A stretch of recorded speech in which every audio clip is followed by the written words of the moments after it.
الحمد للہ الذی ہدانا لہذا وما كنا لنہتدی لولا ان ہدانا اللہ اللہم صلی علی محمد وعلی آل محمد کما صلیت علی ابراہیم وعلی آل ابراہیم انک حمید مجید۔ دوستو، آج کا جو یہ کلپ ہے یہ اماں عائشہ صدیقہ کے مومنہ ہونے کے بارے میں ہے، کیونکہ بہت سے لوگ ہیں اہل تشیع، وہ اس کو مانتے نہیں ہیں اور کہتے ہیں کہ وہ کافرہ ہے۔ سب سے پہلی اس کی فضیلت قرآن مجید میں جو ہے وہ سورۃ احزاب بھائیو آیت نمبر 6 میں ہے کہ النبی اولیٰ بالمؤمنین من انفسہم وازواجہ امہاتہم، کہ نبی کریم علیہ الصلوۃ والسلام مومنوں کو ان کی جانوں سے زیادہ عزیز ہیں، اور نبی علیہ الصلوۃ والسلام کی جو بیویاں ہیں، ازواج ہیں، ازواج مطہرات، وہ ان کی مائیں ہیں۔ یہ جو ہے نا لقب دینا، یہ ٹائٹل دینا ماں کا، یہ بہت بڑی فضیلت ہوتی ہے میرے بھائیوں۔ جب کسی کو وہ جو ماں ہوتی ہے نا، جو خون کے رشتے میں ہوتی ہے، وہ ایک ماں ہوتی ہے جو خون کے رشتے کے حساب سے ہوتی ہے، اور یہ عائشہ صدیقہ ماں ہے خون کے رشتے سے نہیں، ایمان کے رشتے کے حساب سے، اور ایمان خون سے زیادہ افضل ہے۔ خونی رشتے دنیا تک محدود ہیں، اور یہ ایمانی رشتے آخرت میں بھی کام آتے ہیں۔ تو دنیا کے اندر جس کو کہے نا بندہ یہ میری ماں ہے، تو دنیا کی میراث اس کو ملتی ہے، اور جو دنیا کے اندر کہے فلانی عورت میری ماں نہیں ہے، تو دنیا کے میراث سے وہ محروم ہو جاتا ہے۔ ماں کے اندر یہ چیز ہے، دیکھو ماں جب ہوتی ہے نا تو ماں کو ماننا پڑتا ہے لوازمات کے ساتھ۔ جب ہم اللہ سبحانہ و تعالیٰ کو کہتے ہیں نا اللہ ہے، تو اللہ تعالیٰ کو حقیقی پھر ماننے میں یہ ہے کہ اللہ تعالیٰ کو ان کے لوازمات کے ساتھ مانو، کہ اللہ تو ہے لیکن وہ خالق بھی ہے، مالک بھی ہے، رزاق بھی ہے، رب بھی ہے، رحیم ہے، رحمان ہے، غفور ہے، ستار ہے، یہ ساری صفات کے ساتھ ماننا پڑتا ہے۔ لوازمات کے ساتھ مانیں گے تو پھر اللہ کو ماننا ہوا۔ صرف اللہ تعالیٰ کو مانیں اور پھر اللہ تعالیٰ کو غفور، رحیم، مالک، رب، خالق یہ نہ مانیں، ان کی اور صفات کو نہ مانیں، تو وہ نہ ماننے کے برابر ہوا۔ ایسے ہی دیکھو ہم الفاظ کہتے ہیں نا، دلہن کہتے ہیں، دلہن جب ہم کہتے ہیں تو وہ ایک عورت ہوتی ہے، اس کو لوازمات کے ساتھ مانا جاتا ہے کہ یہ عورت بھی ہے، ٹھیک ہے۔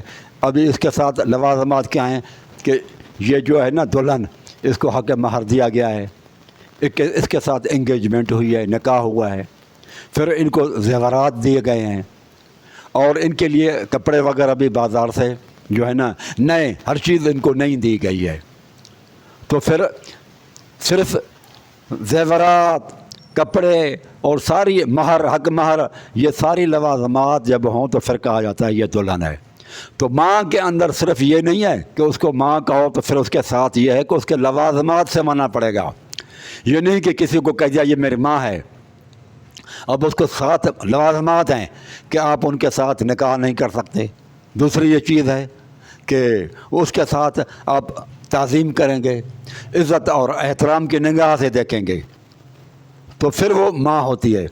تو وہ جو ماں ایمان کے حساب سے ہے، دنیا کے اندر جو ماں ہوتی ہے وہ رشتے کی ماں ہوتی ہے، تو دنیا کے جو اندر چیزیں ہوتی ہیں وہ وراثت میں اس کو ملیں گی، لیکن جو کہے کہ دنیاوی حساب سے میری ماں کسی کی نہیں ہوتی، تو وہ جب مال تقسیم ہوگا تو ورثے میں سے اس کو کچھ نہیں ملے گا۔ ایسے ہی ایمان کے حساب سے جو ماں ہے عائشہ صدیقہ اور بی بی حفصہ کو مانے گا، اور بی بی خدیجہ الکبریٰ کو، اور رسول اللہ صلی اللہ علیہ وسلم کے ازواج مطہرات کو مانے گا، تو پھر یہ اس کو کون سا ورثہ ملے گا؟ اس کو ورثے میں وہ نسلی ماں کو جب ماں کہا تو اس کے ساتھ دنیاوی ورثہ اس کو ملے گا، ورثے میں دنیاوی ملکت ملے گی اس کو۔ لیکن جب